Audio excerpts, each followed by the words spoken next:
The red light is on, by the way. Excellent. I love the red light. Yeah, it's better than not having the red light on, which is not good. Yes. Because we've Dan and I experienced still that haven't- before. Yeah, As Dan and I still haven't forgiven you for that one time. yeah, I know. That's my bad. That was the All best right. half hour we didn't record. Yeah, it was good talk though. It was the best pod ever. Yeah. Woo. Ooh. Third Degree, the Third Degree Net Podcast. Third Degree, the Third Degree Net Podcast. Third Degree, the Third Degree Net Podcast. Third Degree, the Third Degree Net Podcast. Third Degree, the podcast, is brought to you by Soccer90. Soccer90.com is your source for all things U.S. national team, FC Dallas, and international club gear. Everything from jerseys, scarves, tees, and more. Don't forget this Friday during the U.S.-Mexico game, there's a flash sale, 40% off. That also happens on Tuesday, but don't forget, if you choose to do that to buy U.S. gear and get that 40% off on those U.S. gear during those two games, you don't also get the 25% off when you use the code Third Degree at checkout for everything else at Soccer90.com. Well, hello there, FC Dallas Curious fan. Welcome to another episode of Third Degree. Hey, Peter. Yeah, So where did you read the flash sale 40% off? it was in the notes he gave me last time. He gave me for my podcast. Oh, okay, because that's not in what he gave me. I'm sorry. So, Well, I didn't- maybe. I mean, it was in. I thought maybe he didn't update your notes, and he sent it to me, and I included it in my podcast last weekend. And he specified they were having a flash sale Great. for Friday and Tuesday. well, thankfully I didn't talk over your promo, so just pick it up from the back of the promo, and I'll Okay. clean that up. All right, I'll just start over. Yep. Well, hello there, FC Dallas Curious fan. Welcome to another edition of Third Degree, the podcast. Finally, thankfully, gracefully, something came along and put the pillow and pressed down on this godforsaken turd fire of a season as FC Dallas ends their season with a 1-1 draw in San Jose. Hello, my name is Peter, and with me, as always, my two buddies. First off, Dan Crooke. Hello, Dan. Hey, how's it going? The season is over, Dan, and things can only get better from here. That's how it's going. Allegedly. Yes. And your hero, my hero, everybody's hero, the founder and editor of thirddegree.net, Buzz Carrick. Come in, Buzz. Hi, Peter. I think probably like both of you guys, I for sure feel almost a sense of relief that this season is over because that thing was dragging, man, at the end. Yes, I will have to admit up front, I think I made it through about 20 minutes of the last game of the season when I was watching it off the DVR before I fell fast asleep and never bothered to go back and watch it. So I don't know what I missed. I don't think it was much. The only thing I remember was yelling at the TV when Javier Obrian completely failed to cross a ball into an onrushing Pepe and decided to cut in and do something Javier-ish. And I felt better about that because then Steve Davis pointed the exact same thing out on the broadcast, and I thought, okay, good, it's not just me.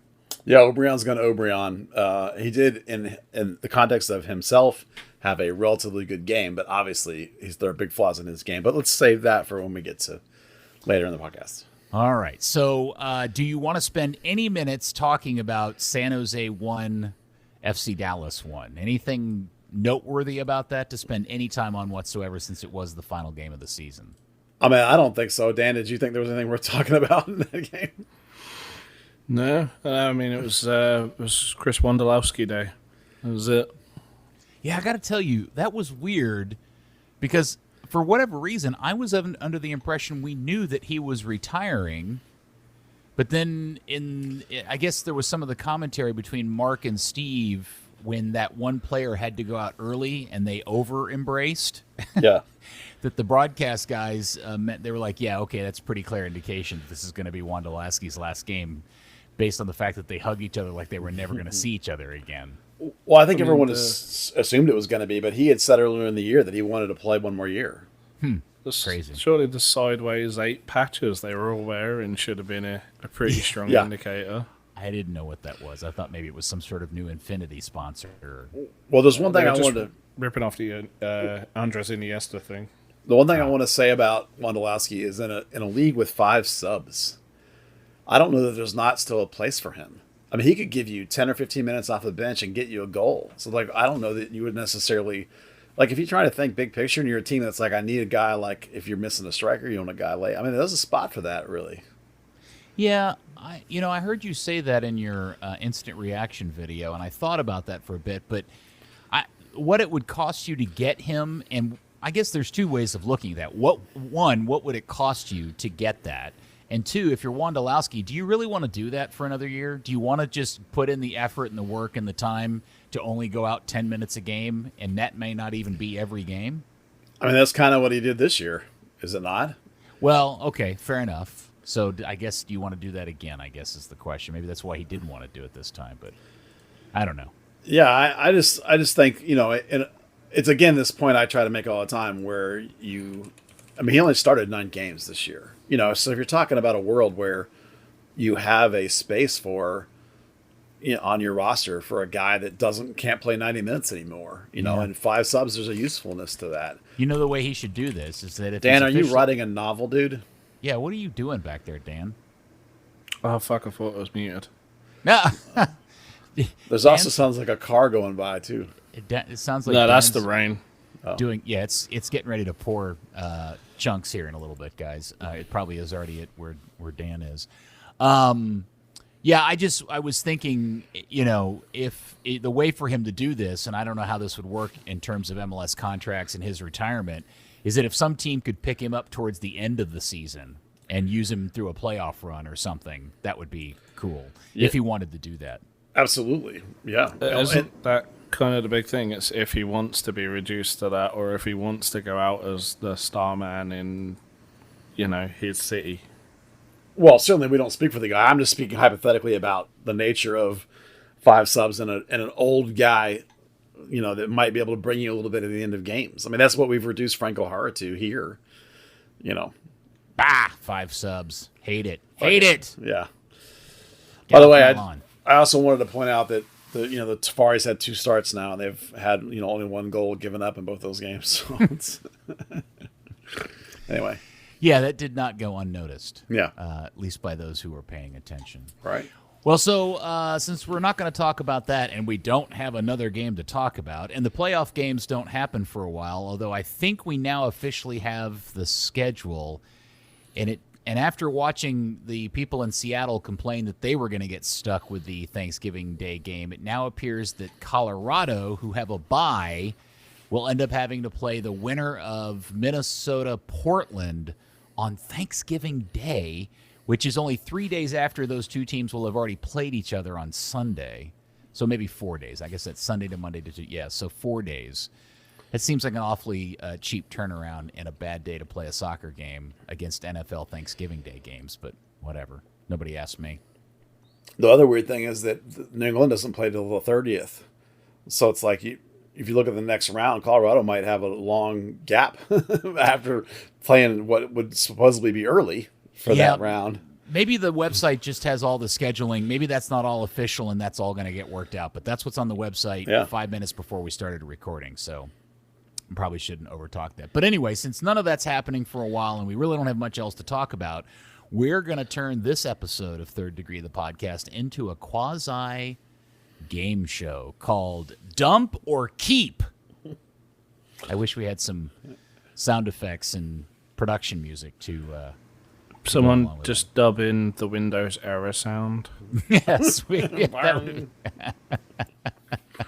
that would be great. So the concept of dump or keep is I will run through the entire list of the FC Dallas roster, give you a little contract information, a little of that Jim Jam, and Buzz and Dan will announce whether they think that player should be dumped or kept. Pretty easy rules. I'm not sure there's a winner, except for those who have a particular rooting interest on any particular player. But there we go. Guys, do you understand the premise and the rules? Are you ready to play fairly and no wagering? No wagering, please. Okay. First off, in alphabetical order, Brian Acosta, not clear on the contract situation according to Buzz, and he's on for 650,000 big ones. Buzz, dump or keep? Yeah, the trick with him is that we don't know his contract status. It's never been reported. If he signed a typical 3+2 deal, then his 3 years is up. So for me, I'm a dump on Acosta because I think he's had a long enough run here. I don't think you're getting enough value out of the DP spot. And most importantly, in the context of squad building, if you have domestic players and from your academy that can perform at a high level in certain positions, and that would be in this case Brandon Cervania and Paxton Pomykal, that you should then not block their path with a mediocre DP. So for me, it's dump if you can. Okay, Dan? I'm going to be a little more complex than that. If you are doing a massive rebuild and you are dumping a lot of veterans, maybe it's worth keeping for the sake of continuity. If not, just send him back to Honduras now. Let him stay there. I do think it's telling, Peter, that they let him leave before the last game to go back to Honduras. Yes. Yep. Do not let the door hit you on the ass on the way out. That's my vote. Next up, it is Bresson. There is an option for the next 2 seasons, and he's on about 536. Buzz, dump or keep? Dump, mainly because the defense is the Achilles heel of this team. The defense needs to be better, and he's one of the people that you actually have the ability to get out of his contract. So while I wouldn't say that he's necessarily worse than some of the other options, he's the one you can jettison. So for me, he's a dump. Maybe if you're desperate when the season's rolling around, invite him back to camp, but I would dump. Okay, Dan? Yeah, you've got Martinez down, you've got Hedges down. You would be stupid to get rid of Tafari. Yeah, just get shot. Okay. I vote Hefty Bag. Number 3, Edwin Cerrillo. He's got options for the next 2 years, and the poor kid is rocking $95,000 a year. Buzz, dump or keep? Oh, 100% keep. In fact, I would negotiate a new deal for him and give him a raise up to maybe a Brandon Cervania type of raise. He's a little low now for the amount he plays. Even if, as we will discuss in later pods as we go on, maybe he's not a 100% lock starter by any means, but he still is a very valuable member that deserves to get paid more than he does. Okay. Dan? Oh, 100% keep. So underpaid. He really came into his own towards the end of the season. He actually played more games than Bresson, than Hedges, than Nkosi, than Martinez. Wow. He was kind of a dark horse. 22 games, nearly 1,400 minutes. Even if he didn't have that kind of upturn in performance towards the end of the season, that is a solid contributor. My vote is obviously to keep, but only if he gets a scar on his face or a gun tattoo on his neck. He needs one of those for that position. All right. Justin Che, who does have a contract through the 24 or through 23 with an option in 24. He's banging $80,000. Buzz, dump or keep? Dump, but not to be rude. Dump in the sense that the kid has a chance to go to a club like Bayern Munich. You have a chance to make a little bit of money on him. I don't care how much it is. Go ahead and sell him because you don't want to block the pathway for young kids. You want to maintain that pipeline.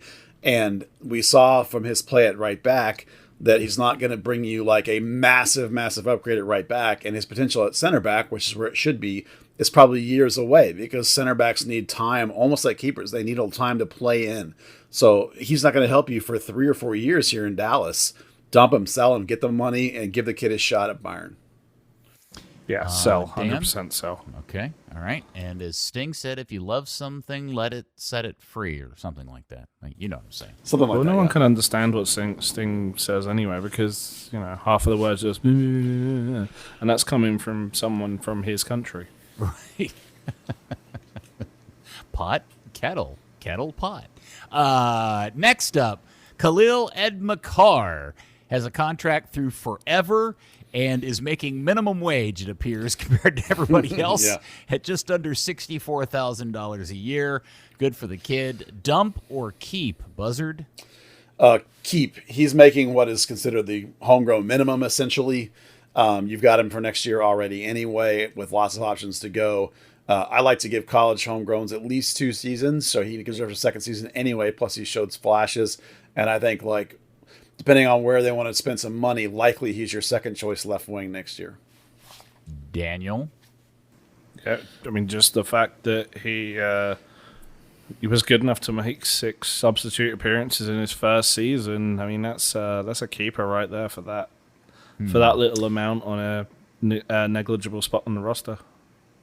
I wouldn't know the guy if he passed me at the mall, so I don't care either way. All right, next up, Jesus Ferreira, contract through 23, somehow is making only $500,000 a year. Had an incredible season. Buzz, dump, or keep? Oh, keep for sure. Yeah, no, for sure keep. You've got him through 2 seasons left. Actually, I would go so far as to not only say keep, but also I'd say give a raise. He deserves even more than he's making, and since he's carrying the team, and I think he should be a DP level salary. He doesn't have to be a DP. I think he should be up in that neck of the woods at least, with a escalating contract if he continues to perform. You have to reward people for their play, particularly a guy who's offensive like that, or else people are going to look at your club as like, there's a budget, there are salary slots, but you have to reward performance and pay the appropriate value for what you're getting. And he just had a phenomenal season, a career season. He deserves more money than he's getting now. All right, Dan? Yeah, I mean, it's just a keep / extend and sell, right? Exactly like Buzz is saying. Obviously, I would vote to keep, although I am suspect he'll actually be here next year. We'll see. And I agree, Buzz. If he is here, he deserves a big fat raise. Next on the list is a name. I have no idea who this person is. And I think it's Kaiser Gomez, which I think is a character in a movie. No, Kaiser Gomez is a player that was on loan to North Texas, and in the middle of the FC Dallas season, when all their center backs were banged up, they loaned him to FC Dallas. So technically, he's on the FC Dallas roster, and then FC Dallas sent him back down to North Texas to play. He was the 5th center back for the back half of the season. A lot of people don't know that. So for me, he's a keep. The problem is his loan is ending at the end of the season, so you probably have to buy him. But where's he on loan from? He's on loan from that club in Portugal that has 3 players loaned to North Texas now.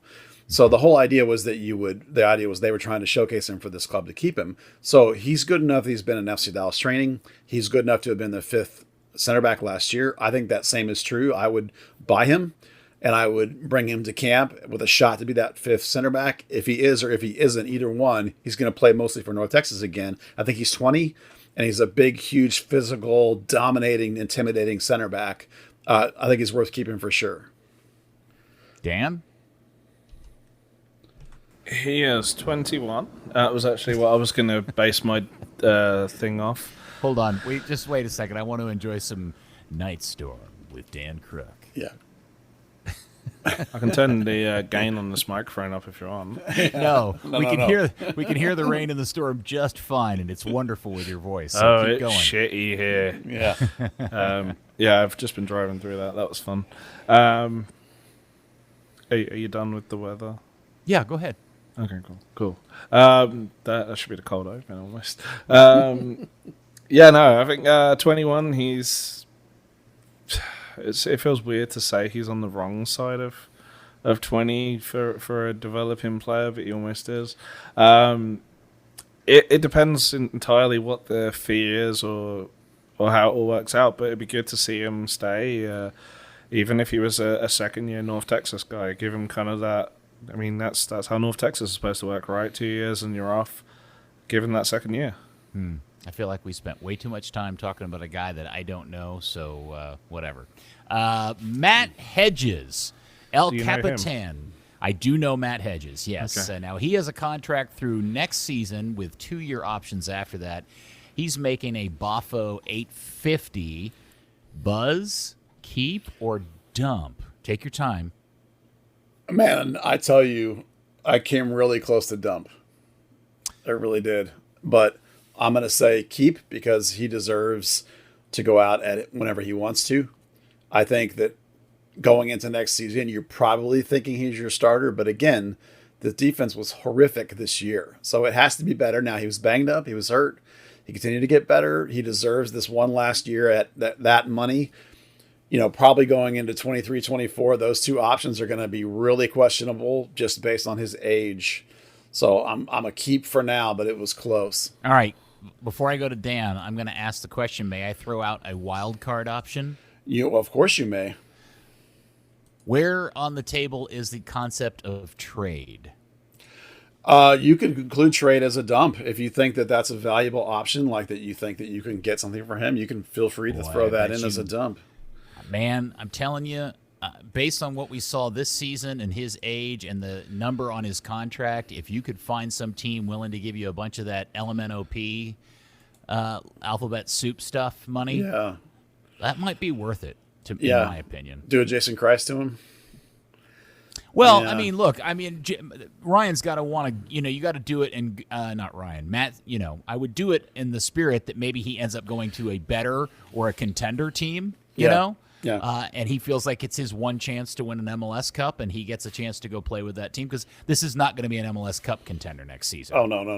Not even close. They'll probably struggle to make the playoffs, but I don't know. That's just my thought. When that all came up, I thought maybe that's the kind of guy you allow to go somewhere else and you get something of value in return. 100%. But obviously, you'd have to include him in those discussions and say, like, hey, would you want to go to a contender? He's going to be 32 in April. So early next year, 32. And that's really is the tipping, point on players. These guys that like Wando that play really late are extraordinarily rare. Where's Matt originally from? He went Indiana. Indiana. He went to school at finished school at North Carolina and started at Butler, I think. I can't remember. Okay. He was Defender of the Year twice, if I remember correctly. Once at Butler, once at North Carolina, I think. Don't quote me on that. I just think, look, he deserves the one last season. So yes, for sure, keep him in. And if it turns out that, like, as he recovers this winter, if he's back to gangbusters form, awesome. If he took care of himself enough that he can play past 32, that's great. But I think we have to start monitoring the clock closely on Matt Hedges. As good as he's been, the age catches up to everybody. All right, Dan, you got a vote on Matty Hedge? Yeah, keep him and be very clear that maybe that 2023 option doesn't get picked up at that salary number. Okay. I say trade him to an Eastern Conference team for a bunch of LMNOP. All right, next on the list, Nikki Hernandez, who has contracts running through the rest of his teenage years, and he's on $63,500 a year. Buzz, dump, or keep? I'll keep for now unless it turns out I need his slot, because it would not cost you very much to just cut him if you need to. But he had a horrific season. He was injured in the spring training, and then he spent almost the whole year basically playing with North Texas and couldn't even get a start there half the time. Like, he really struggled even to get in their lineup, which is not a good sign. So he needs to really turn it around fast, or he's going to be out of here in a hurry. So keep, but man, you better step it up. Okay, Dan? Yeah, exactly that. Definitely didn't make any progress this year, but at the same time, $63,000, not a whole lot of money if you've got the space for him. Okay. Is he taking up a homegrown slot, though? He is. Then dump, I vote. All right, next on the list, Ryan Hollingshead. This is an interesting one because he simply has remaining an option year for 22, and that's it. And he's on a very, very affordable $346 annually. Buzz, dump, or keep? Well, before I answer, I didn't need to correct myself. Nikki Hernandez is not a homegrown. He's just setting us up on a roster. So my bad. Okay. All right, so Ryan Hollingshead, absolutely keep. Yeah, still fine. Still one of the top performing left backs in the league. You have to make a couple of tactical tweaks for him, but that's fine. They're easy to do. An emotional leader, not the hardest working guy. He's not a Ryan, not a Bobby Ryan like 1,000 miles an hour in practice, but that's fine. Takes care of himself. Takes care of his body. No problem. Okay, Dan. Yep. I think you start talking about his last contract extension. And Yeah, it's close. I mean, this year's an option, and so then he'll be up. So then you have to be really careful because he too starting to get up there in age. I'm really torn on this one. I'd like him to stay around, but I would like to test the waters and see what you could get in terms of a trade for Ryan. My problem with that would be that the next option at left back is not as much as we like Johnny Nelson as a concept. His health is not there, and he doesn't produce consistently yet. So Fair enough. Left back is hard. Okay, I know this one will go quickly with little discussion. It better, at least. One Franco Hara, whose contract, at least according it says here in Buzz's notes, his source through the rest of 22. And yes, he is on for $2.29 million. Buzz, how quickly can you say dump? Oh, no, he's a keep for me. Oh, you got to be fucking kidding me. No, of course not. Yeah. Again, a contract that's not been reported, but people I knew that know were like, oh, yeah, he's here next year too. So as much as we can know, he's here next year. 2.2 base. Some of the upfront money makes it more 2.9, but it's unquestionably this is the guy that you need to use your once-a-year DP buyout. The Hunts need to put on their big boy pants and eat the money and clear this guy out of the cap and clear him out of the roster. Even if you're selling Pepe, which you're going to do, you still have to get this guy out. It's just not working. Dan? Buyout, or if they're really not willing to do that, you at least leave him exposed for the expansion draft. Oh, yeah. The best. Yeah, for sure. Jesus Christ. Yeah. Okay, I'll be interested to hear your thoughts on this one. Next up is Jose Martinez, who has a contract through 23 and then 2 option years after that. He's sitting on $600,000. Buzz, dump or keep? Well, unfortunately, you can't dump. I'm pretty sure. This comes down to the nature of contracts, whether they're guaranteed or not. And when a guy's coming from Spain and he's got this number that is a DP level number, basically, it's not quite technically, but it basically is. I can almost guarantee you that he's a guaranteed contract and you're stuck with him. You cannot dump this contract. So I would say, like we did with Hedges, I would try and trade him, but I've already dumped Brisson. And if you can't get real value for him, then I'm okay with keeping him. Because he's going to, between Hedges' age and Tafari's youth, I'm okay having another veteran center back in that mix. So it's basically keep for me. Okay, Dan? Again, saying, hey, guys, we've got something to look at in the expansion draft here. Yeah. That may be the easy way to get you out of the deal, right? Yeah, I mean, that's how do you take $600,000 off the books right now? Well, if you really feel he's not a starting grade player, you could use your buyout on him. $600K is a lot more easy to digest than it is $2.2 million possibly.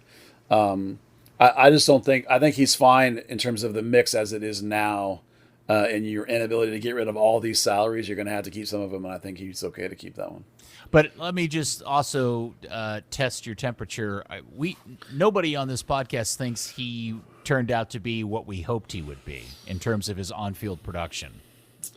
Certainly the injuries was a big problem, and I don't know that he ever really got a long enough run with whoever his partner was going to be. He certainly didn't solve any problems, and certainly didn't become like the lock starter that you thought he was going to be for sure. Okay. They were looking for a ball-playing centre-back, and yeah, he is a bit of a ball-playing centre-back. Unfortunately, he's just really... Wow. Yeah. That is Are you still alive, Dan? Yeah, it's funny watching the window flash, though.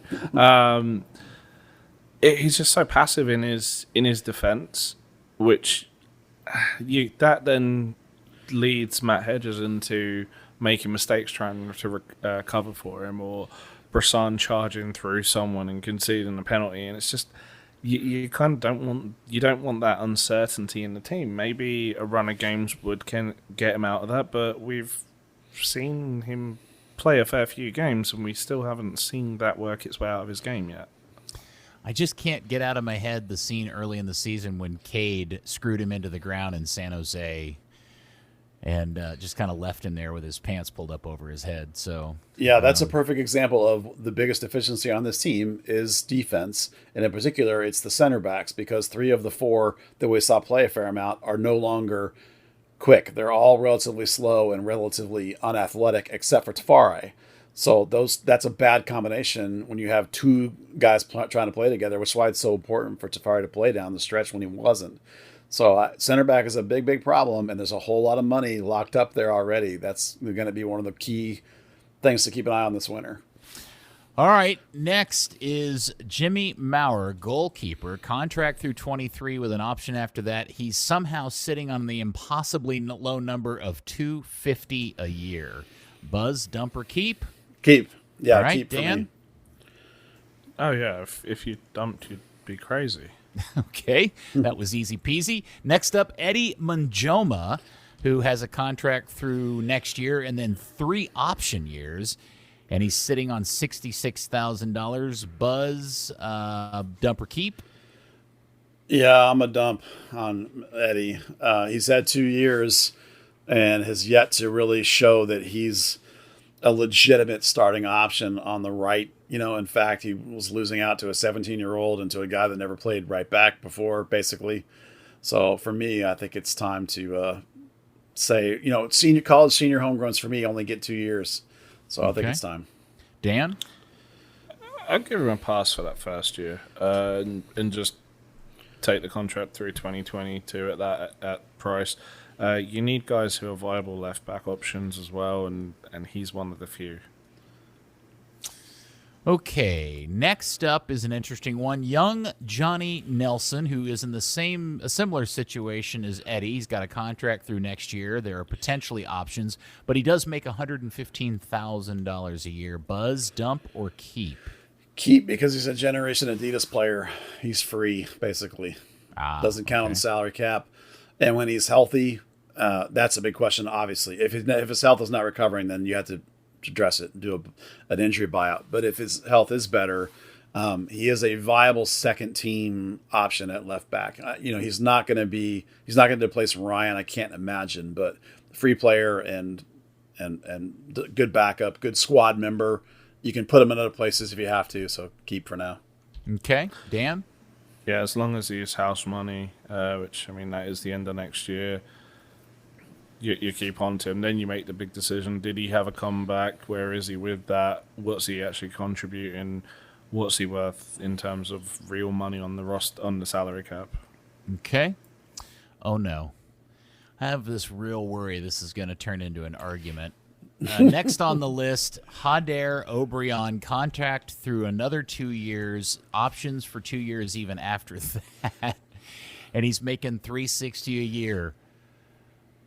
Yeah. Buzz Carrick, dump or keep? You're gonna love me for this one. I'm just kidding. You're not. It's a keep for me.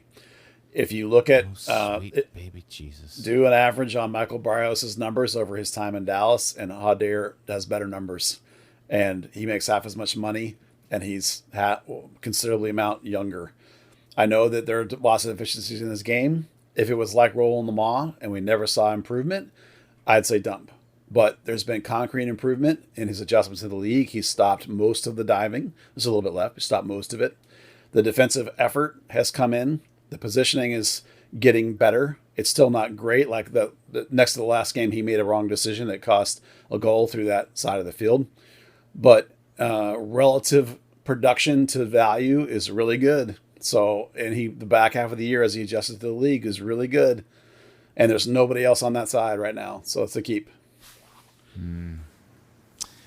I'll let you speak, Dan, first. He was the only guy to play in all 34 games.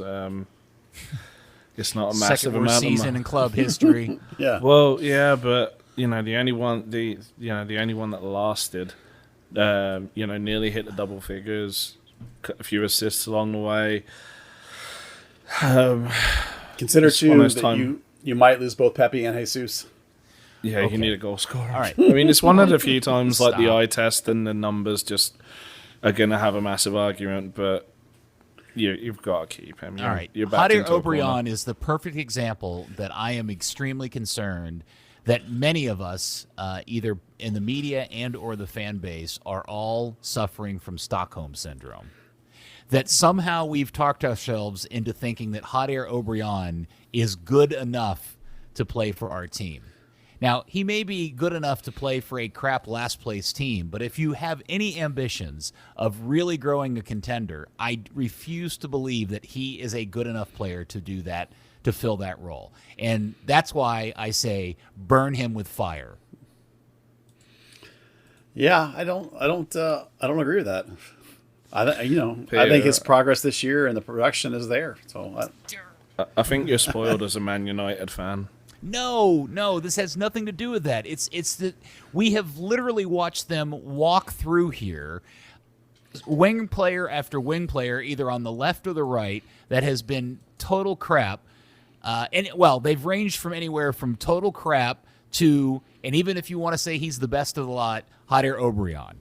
And at that point, he's still not very good at that position. I mean, Buzz, seriously, how many other teams in MLS would Hot Air O'Brien start as a right wing for? Any of the playoff teams? Well, let's look and see who's in the playoffs right now. Let's see. Musical interlude. Yeah, Minnesota maybe. Vancouver. Yeah, Vancouver. Look. Again, it comes back to this idea, Peter. I know you can't stand the way that he plays, and you can't stand the mistakes he makes, but the production is there. You can't deny that the production is there. And it's not like Lamar, where he was catastrophically crushing the team on the field. He does make mistakes, but he's improving in all those areas. And when you get down to the fact that he had 9 goals and 4 assists, there's been like half the seasons in this team's existence that 9 goals would have led them in scoring. Okay. Right? And the most Barrios ever had was like 5. I'm just saying that, like, I know you don't like the player, and in the first half of the season, I didn't like him either. I thought he was horrible, but given the progression since then, and the time it takes some guys to get used to this league, I'm optimistic next year he's actually going to be a valuable player. All right. Well, maybe I'm wrong. He'll grow up to be Buchanan hopefully next year. He's had his Barrios moment. Yeah. And if not, I mean, it's all good about saying, he's not good enough to play for FC Dallas. He may be good enough to play for a shitty bottom table team. FC Dallas right now are a shitty bottom of the table team. Yeah, you're stuck in this contract for 2 more years anyway, so it's like there's no way you can get rid of all these guys. It's very hard to jettison an entire roster in MLS, so you're going to have to keep some of them, and for me, he's a key. Give me the keys, Buzz, and watch me. Yeah. All right, I don't even know why the next guy is on the list. This is a waste of everybody's time. Ricardo Pepi. He's gone. We don't even get the option of dumping or keeping. Well, if you want to talk straight roster, I'd keep. Obviously, he's a keep, but you're right. He's gone. It's not that we're going to dump him. It's that, the money's going to come in. The question is just going to be how much and when it's going to come. The best bet is that you could do as the FC Dallas said. If you want to talk about the team now, I'm not talking about what's best for Pepi. The best for the team would be to keep him through the World Cup next year. Have him for 1 more year to help bring this team back up from the cellar would be pretty nice. So it's definitely a keep. Yeah, on the radio show, Andy keeps insisting he thinks there's a universe where somehow the Hunts end up keeping him through the World Cup. And I just keep looking at him cross-eyed like, what are you smoking? But he seems really convinced that there's a chance he's playing for this team in 22, and I don't see it. I think it's a very small chance, but there's certainly a chance. All right. Did you get Dan's answer? Dan didn't answer that. Oh, Dan, I'm sorry, Dan. I didn't mean to do that to you, sir. Take the money. All right. Speak up a little bit, please, sir. Take the money. Ah, good. All right. We all are in agreement on that one. Okay. Next up, Felipe. The end of the loan, something, and $150,000. Buzz, dump, keep. Yeah, based on his buy price, is for sure a dump. Just let him go back to Brazil. Okay. Even if he was affordable buy, like $500,000 or $600,000, I don't think there's anywhere near enough in him to be able to be spending the money on him. So I'm a dump basically, no matter what. No, Dan. Yeah, thanks a lot. It's been nice having you. the Gremio fans don't even want you. Sorry. I think the biggest conversation out of Philippe is trying to get a solid answer as to what was the thinking in signing him in the first place. Like, what were they trying to accomplish? Because nothing good came out of it. He didn't play well for the team. He didn't end up making them any money in a sale. And based on the report we got, it sounds like they're the Gremio's trying to grift him The for whole point the money was, they owe them. The whole point was he was the Brazil under-23 keeper. He was going to go to the Olympics. He was going to have this great Olympics. He trained with the first team, with the senior national team, and he was going to be that money maker, that next Allison, Edison. I know. Make me a shit ton of money for a ball playing a Brazilian goalkeeper. But he kind of got injured, got chunky, missed the Olympics, all fell apart. He's a Zanata problem. I Yes. just want to point Yep. that out. Yep. Okay.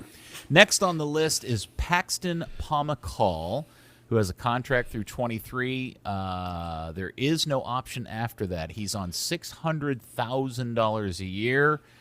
Buzzard, dump, or keep? Keep for sure. I have him down as an option for 24, but keep for sure. Oh, 24 option. Okay, I understand what you wrote there. Okay, Yeah. and Dan? Yeah, dump, no question about it. Okay. Of course you keep him. Yes, I would like to keep him too, but if I am a member of Paxton's team and he doesn't think he's getting time at center mid, I would insist on finding another club that will play him there, either here or somewhere. You lose your striker, your current 10 is going to be the number 9, or he's going to get sold too, and suddenly some space opens up, and especially in that second year of that recovery, this is when we expect to start seeing Paxton being Paxton a little bit. And By the way, going back to when he was coming back from injury, the suggestion for me was that 15 games would be a success. 15 starts would be a success, and he had 18. So he's just eclipsed that mark, which is exactly where we would expected him to be and like him to be in his progression. His health recovery is on track. Okay. it's kind of crazy. He played 31 games. Like, that's half of his career appearances. Yeah. Well, a lot of Paxton's future is probably tied directly to whoever they hire as a coach and to manage him next season. Oh, that yeah. will be something to watch. All right, next on the list is Facundo Quignon, who has a contract through 23, no options, up for just under $800,000. Buzz, dump or keep? Oh, dump, 100% dump. Matter of Okay. fact, I would buy him out before I would buy out Martinez. Would you buy him out before you bought out Franco Jara? Oh, wow. Well, you're No. you actually liked that guy for a while, Buzz. I did, but I soured on him over the course of the year. I just, Okay. the first impression was that he came in at a decent level and right away was like, okay, that's a solid performance. And then it just stayed that way. There was never any acceleration or presence building. And it just sort of was the same as the first day. And so after a while, I was like, okay, that's not, right now he's being outplayed by Edmund Surreal. So, Okay. Dan? Yeah, that's kind of the problem, right? He's not making backup money. We've seen good things out of him at times on both sides of the ball. I mean, he virtually single-handedly kicked the shit out of New England. But yeah, $700,000, or nearly $800,000 for a bench option, who you hope is maybe coaching Surreal up off on the training field as well. It's just not worth it. yeah, I mean, he's a DP. If that salary is the whole season, and consider that there's probably some proration in that number that we saw, that number could be over 800,000 next year that makes him a designated player.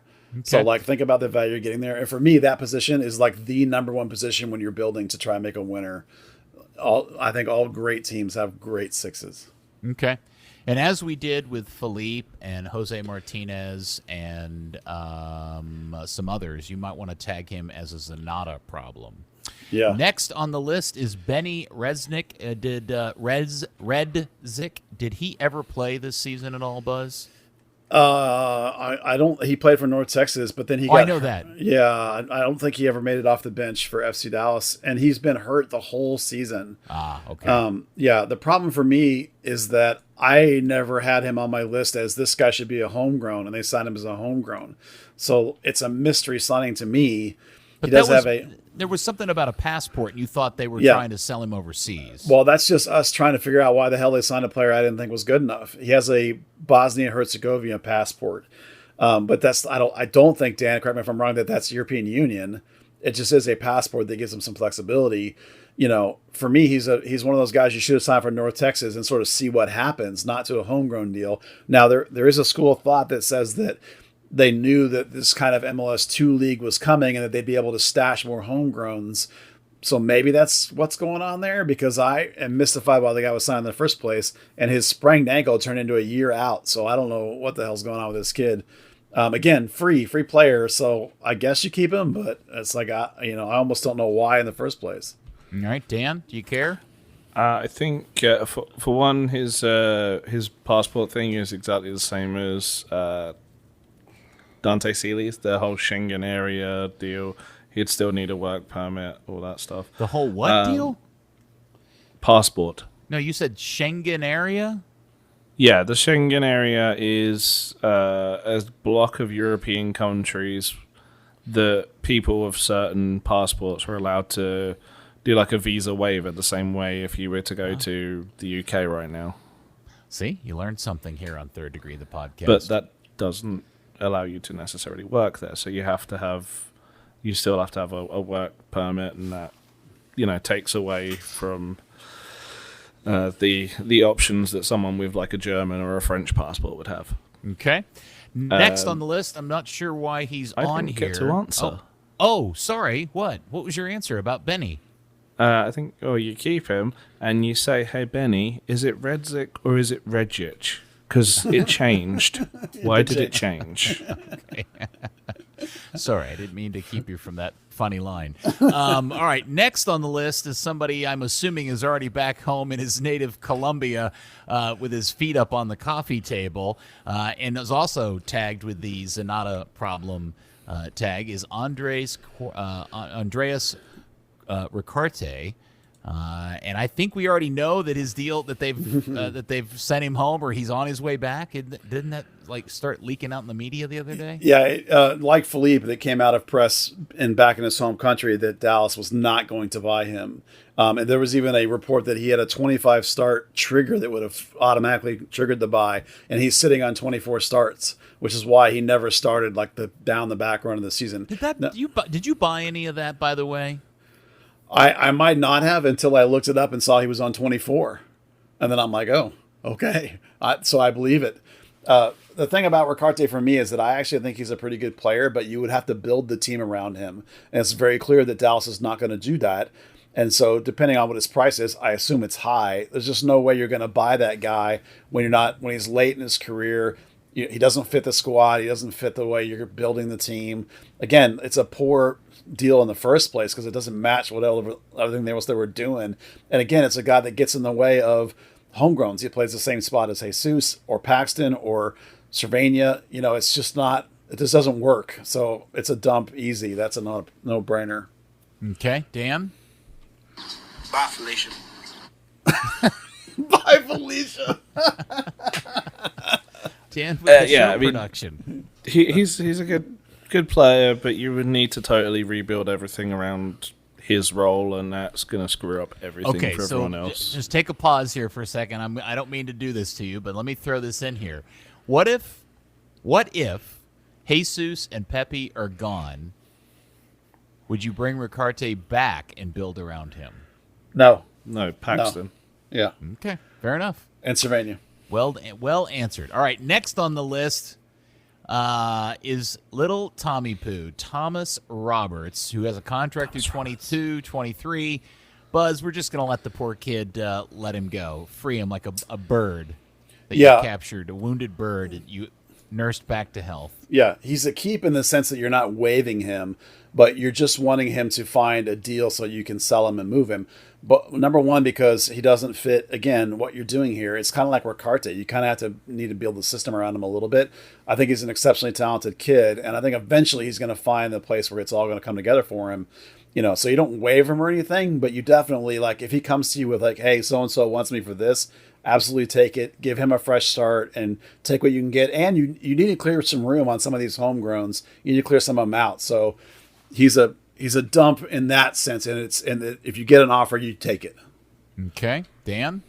Yeah, you just fondly remember whispering his name when he's off somewhere else making a name for himself.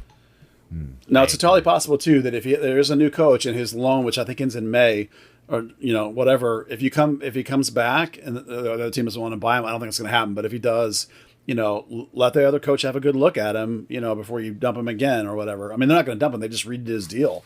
It's a brand new contract. So they extended him. We get into the S's, and next up is Mr. Schoen, who has a contract through 23 with 2 option years after that and only $300,000 a year. Buzz, dump, or keep? Oh, absolutely keep. He's one of this, is it the U23 initiative or 22 initiative, or whatever it 22. is? 22 initiative.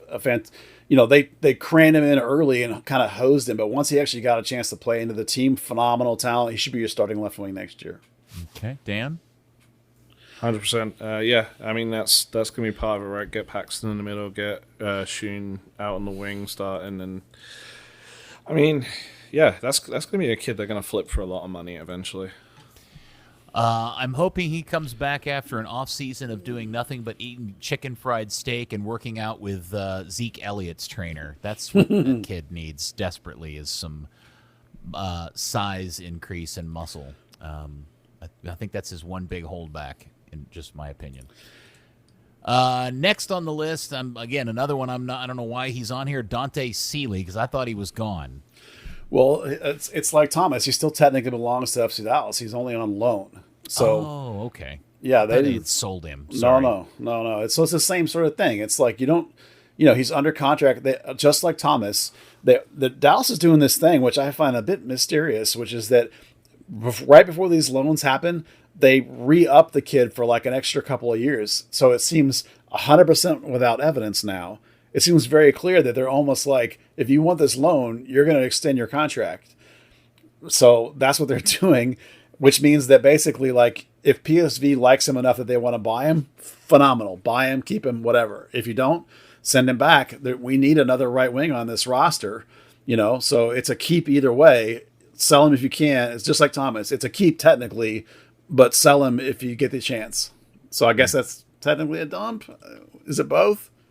I don't know. I'm not sure which one it is. It's one of those things. It's a dump that's a keeper. Yeah. Okay. Fair enough. Yeah. Do you have anything, Dan? Exactly Any that. opinion?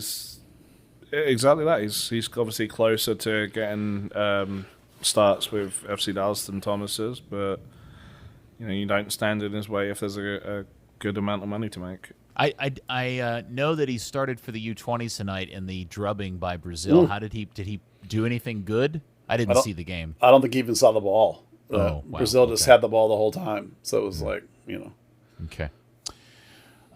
Next on the list, Brandon Cervania has an option year for 22 at $230,000 a year. Buzz, dump, or keep? That was a no-brainer. You keep him. You have to exercise this option more than likely just to keep him on the books going into the season. But I would have started at the end, even earlier in the season. I would have started doing contracts with them, and you've got about a month to get it done.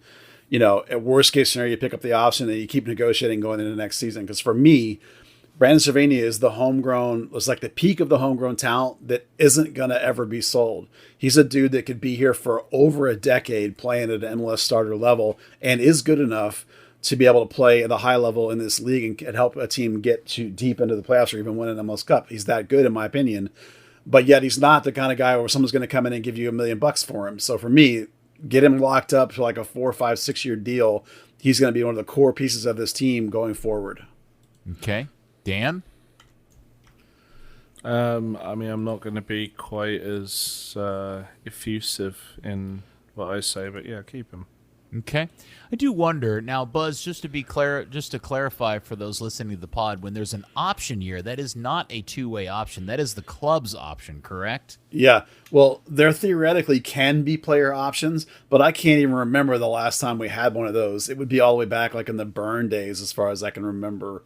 I can't remember the specific instance of there being one. I just know there have been. These are all club options to extend the contract. And actually, this is a thing, as a real quick segue, this is a thing that actually causes problems in the transfer market because for some reason, all the sites that show players availability and contracts around the world, they don't show those options. So like it'll show that Dante Seeley is out of contract at the end of 24. And so teams will come in thinking they can sign a guy as a free agent. And the club's like, nope, I'm picking up the option. And there actually have been one or two guys in this league. The guy from Orlando, was it Larson, who's like, I don't care that you picked up my option. This team offered me a bunch of money. I'm out, and left, and had to go to the court of arbitration or whatever. So these stupid options can cause problems, but it's a very common domestic thing here. And they're almost 99.9% of them are team options.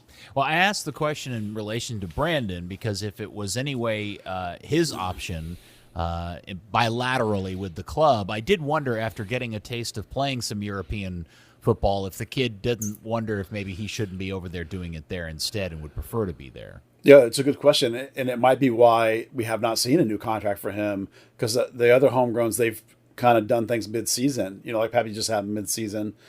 Paxton Jesus got their big raises mid-season. So maybe he is pushing back a little bit and saying, like, you got to give me Jesus and Paxton money, or maybe I really got the taste for over there or playing overseas, and so I don't want to do a deal past next year. Okay. Dan? I mean, I'd already answered the question, but... Oh, yeah. Did you? Did I already ask you about Brandon? You did, yeah. Oh, sorry. But, yeah, I mean, kind of just jumping on what Buzz said, options definitely happen in Europe, but they're more for a guy like when Stephen Keel was here and he did his plantar fascia, you'd give him an option and it's like, get to 15 appearances and we'll extend you for a year. It's more like a performance-based... Performance clause, yeah. Yeah, just kind of like, hey, this is going to extend you, but if not, we can get out as cheaply as possible. They're not as common as, here, like Benny's deal with 3 option years. I mean, you wouldn't see something like that. Okay. Now, I should probably be willing to admit that as the host of the FC Dallas podcast, this is embarrassing, but I will admit that I have never heard or read the name Chris Shutler before, Buzz. Who in the world is that dude? Chris Shutler was the goalkeeper that FC Dallas drafted this year. They did not sign him. He signed with North Texas.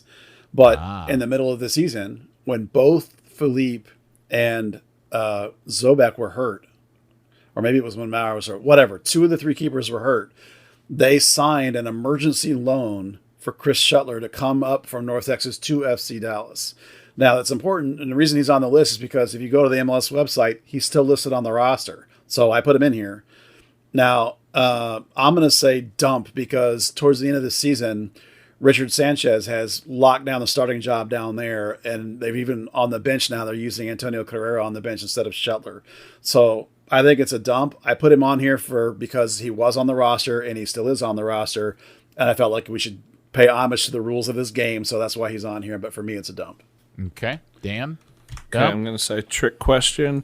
Chris Shutler doesn't exist, but Colin Shutler, you dump. Oh, my bad. I think Chris might be his brother. I can't believe I did that. I'm sorry, Colin. See, that just shows you where he is, right? Wait, don't be sorry. You just said you were dumping him for reading the wrong name, Buzz. I deserve the apology. No, the document says Chris. I screwed that up. I know, that's what I'm saying. Oh. You should, yeah. You made me read the wrong name. Well. If it had said Colin Shutler, I totally know who that dude is. Oh, yeah, sure you do. Yeah, Colin Shutler. Yeah, he's the guy that's always hanging around with Khalil El Medkar. Yeah. Right. Yeah. All right, next on the list is a Colin Smith, who has a contract through 23 with 2 option years after that at $63,500. Buzz, dump, or keep? Keep. He was a homegrown that I did not expect to be a homegrown. He's a long-term development project. I thought he should have been a North Texas signing, but now that you've signed him as a homegrown, same thing applies. Free money. He's a guy who has made good progress as a right back. He converted from right wing to right back literally a year ago. So it's a project in the pipeline, so keep him. Okay. I think that's the last homegrown on the list of the rest of the players. So I'm going to ask this question here. Because there are, what is the number, the limitation of the number of homegrowns one club can have? Well, on the developmental roster, the supplemental roster, which is the bottom 10 players, you can obviously have just 10, which are the ones that basically are free money. because the supplemental roster does not count on the salary cap. Now, above that, on the senior roster, you literally could have all 18 to 20 guys be homegrowns if you wanted to. Like Paxton Pomykal is still a, quote, homegrown, but the distinction is just because you're trying to brand it and make it sound cool. I mean, technically, there's nothing left to his contract that's homegrown in its nature, other than that's where he came from. So maybe the reason why I'm asking the question is there anybody currently listed as a homegrown in that bottom half of it that you would consider dumping because you need the space for somebody up and coming through the academy? Pepe, Thomas Roberts, Justin Shea. So you may get some of these Monjoma. naturally just through attrition. Yeah, Resnick, Smith. All those guys are technically homegrowns on the supplemental roster. So there's going to be, of those, not all those guys are going to be gone, but enough of them are going to be gone. Like Dante Seeley technically is actually was still down there, but for the last 2 years, they've gone ahead and moved him up just because they had an open roster spot. So, there's a lot of fluidity with this club in terms of how it uses North Texas and how they bounce guys on loans. So they've actually carried more homegrowns than you technically are allowed to because they just loan them to North Texas as they put up air quotes. So it's not as a big of a problem for Dallas as it is for some other people. But as you say, naturally through some attrition this year, and like if Edmund Cerrillo got a raise, then he would come up to the senior roster and not be that homegrown anymore. Okay. Yeah. So there's a lot of flexibility there, but nonetheless, and generally speaking, if you're going to have foreign signings, if you're going to have college players, you can't have 30 homegrowns. So at some point, there's a limit of we need to start selling some of them, particularly the ones that don't play, because then there's only the 10 spots on the bottom. Okay.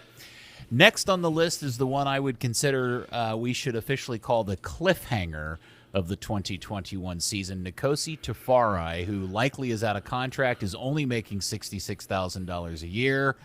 Buzz, dump or keep? 100% keep, and I did confirm that the club has 2 more options on him, which is a bizarre 1 year and then option contract. That's very rare anymore.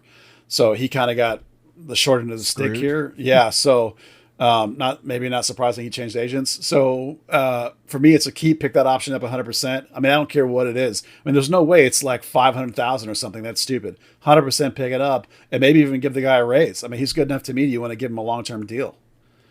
Dan? Yeah, I'm building the defense around him effectively and throwing out a long extension with a good escalation built into it. Okay. Next on the list, Mr. Tuamase, who surprised a lot of people this year, despite the fact Buzz told you at the beginning of the season to keep an eye on him.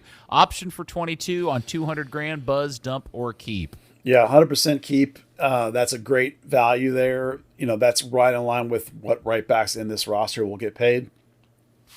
You'll have to do a new deal for him sometime next season if he continues to progress. He can also emergency 8 or emergency right wing.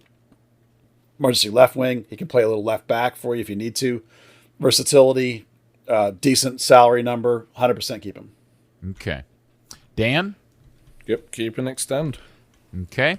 Next on the list, I'll make a deal with you two. I'll let you keep Obreon if you promise to shoot this guy to the moon. Freddie Vargas, his loan ends by option $160,000. Buzz, we got a deal? Yeah, 100% dump. I don't know what the purchase price is, but it's likely too high because he was kind of a star player back home. It's not just that he didn't have enough production and lost the gig. It's like when we've seen him for North Texas, he definitely just, when he actually got enough playing time, he's not a 90-minute guy. He's like Mauro Diaz was, where you got like 30 good minutes and then 15 minutes off, or maybe 10 good minutes and then like 20 minutes off. Now, Diaz had production and Vargas doesn't. So I just think that there's just not enough there to spend the money to get him, and he's going to, again, block the way for other people. So dump for me. All right, Dan? I fix up El Capitan just to shoot him out of it. And for those keeping score, somebody else to get the Zanata problem tag. Just note that, please. All right, final person on the list, Kyle Zobeck, who is out of contract. Buzz, dump or keep? I'm going to say invite him back to spring training because you're already dumping Philippe. And I think they signed Richard Sanchez to North Texas as an emergency backup insurance plan, so he'll be in the mix. So probably you're looking at Maurer, Sanchez, and Zobeck next year, unless you can find a keeper from outside. So I invite him to spring training. If it's going right, I give him a new contract. So it's a keep. Daniel? I start transitioning him to coaching because from the time I've seen him working with the North Texas keepers, he is really, really good with that. Interesting note. Okay. That's actually not a bad shout, because then if you had to sign him as an emergency, you can go back and get him. If you've got him around on the payroll as a coach, you know what I mean? That's easy to do if you have to use him. Absolutely. Yep. Based on the voting and the number of dumps that were on this list, it does appear that Mr. Zanata's work is cut out for him in terms of filling out this roster for the 2022 season, which in terms of timing is interesting, just simply because it would be weird if he starts signing players before they decide who the coach is going to be. Or does that indicate that he does know who the coach is going to be, and that relationship has already begun to foster a list of players to buy? I don't think he knows.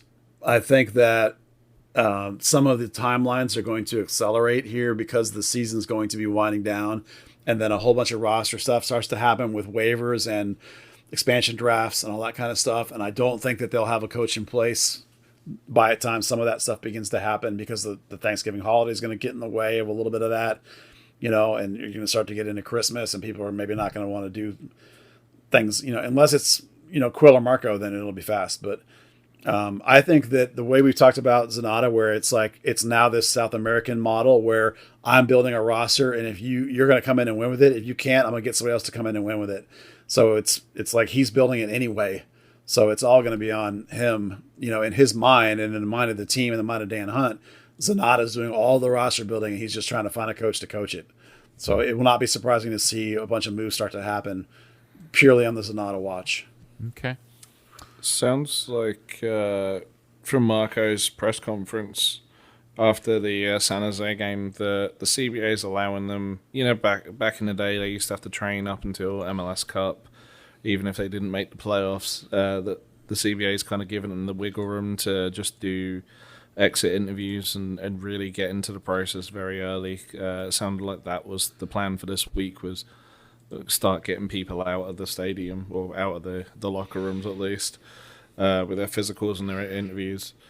So, yeah, I mean, we're obviously going to see in the days leading up to MLS Cup what options they do pick up, and certainly in Brazil, the whole technical direction, the TD kind of sets the table, right? This is the style this club plays. This is the players I'm going to buy, and I just pick a coach who's going to make all that work. So hopefully that's not how they're going to work it here, because Zanata is not exactly given a great vibe that he knows that side of the game too well. Yeah, let's recap. We have a dump on Acosta and Brisson, who came from Gremio but was not Sonata's technically. Che is a sell. Franco Hara a dump, but he's under contract, so he probably can't. Monjoma was a split. Philippe is a dump. It already happened pretty much. Quignon, we'd like to dump, but you probably can't. So Ricarte is a dump. Thomas Roberts is a sell. Dante Sealy is a sell. Shutler is a dump, and Vargas is a dump.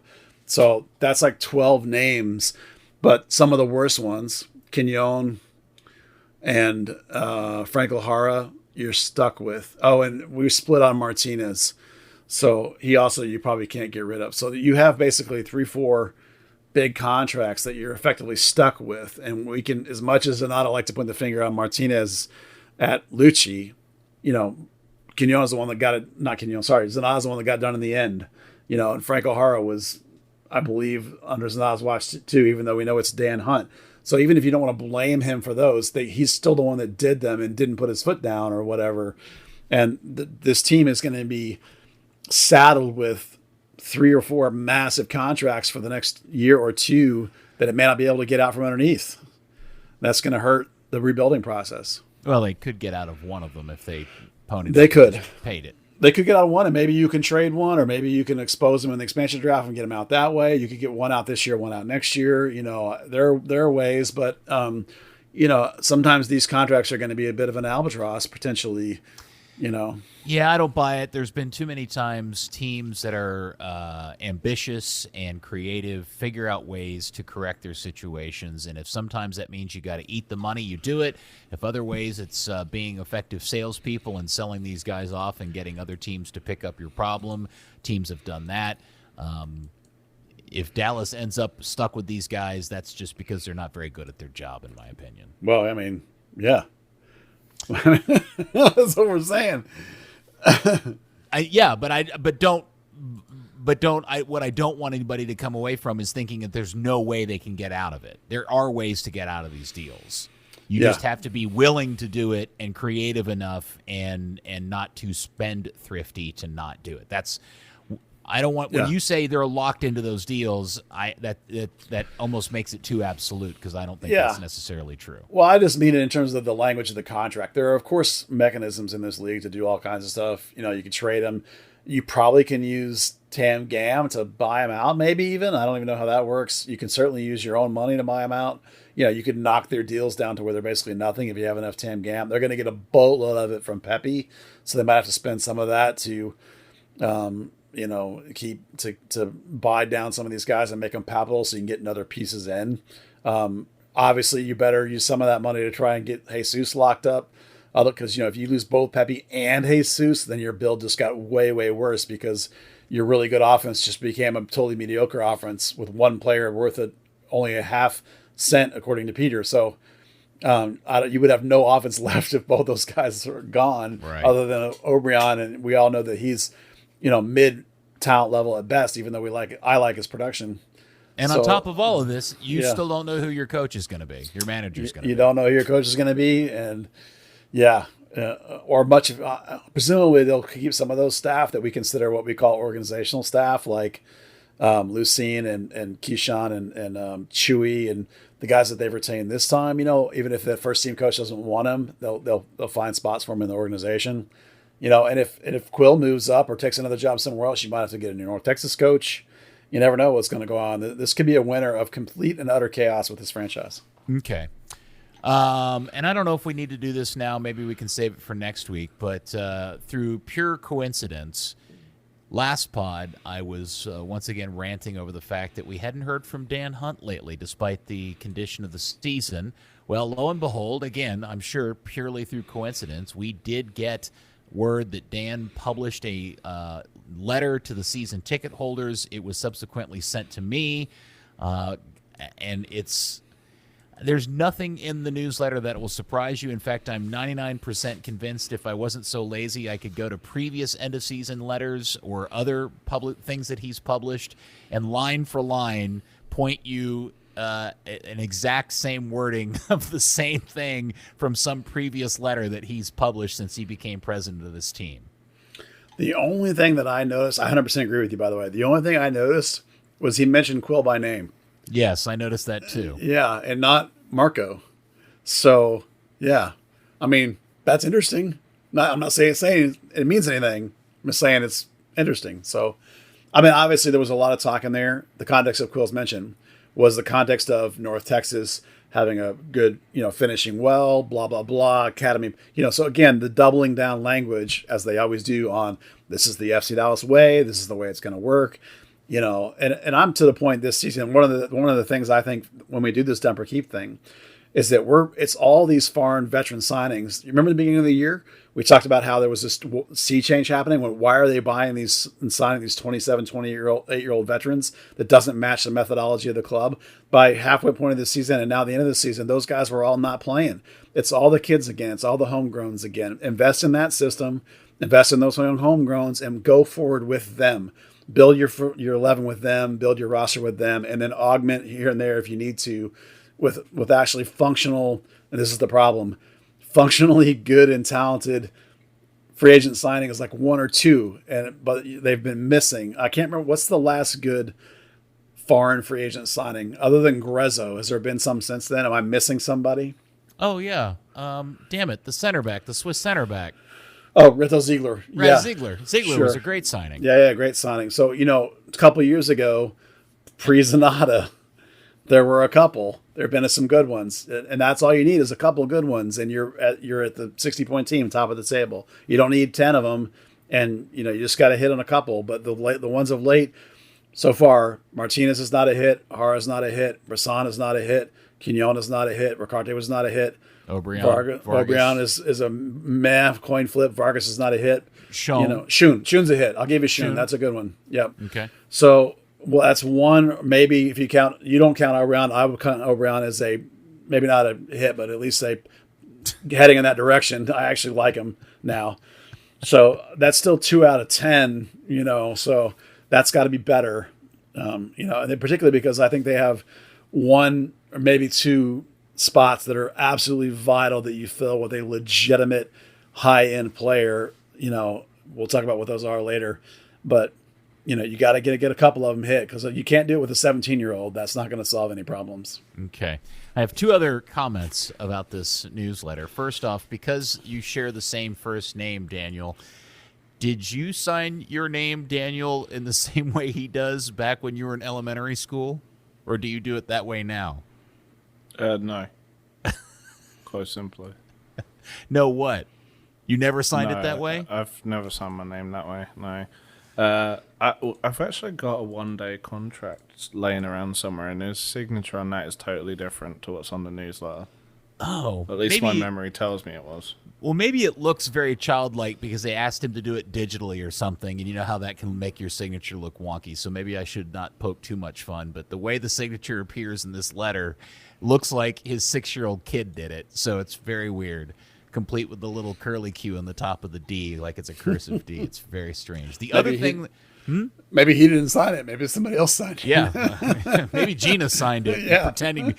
We're all convinced Gina wrote it in the first place, so maybe she also forged his name and just assumes that he signs it like a 5th grader. All right, now the one line out of this that I want everybody to keep note of, I want everybody to remember this and bury it deep in your FC Dallas loving brain, is this particular line in this letter that showed up at the end of the 2021 season, the worst season in second worst season in club history. Quote, "You have my personal guarantee that we will make improvements across all facets of our team and business.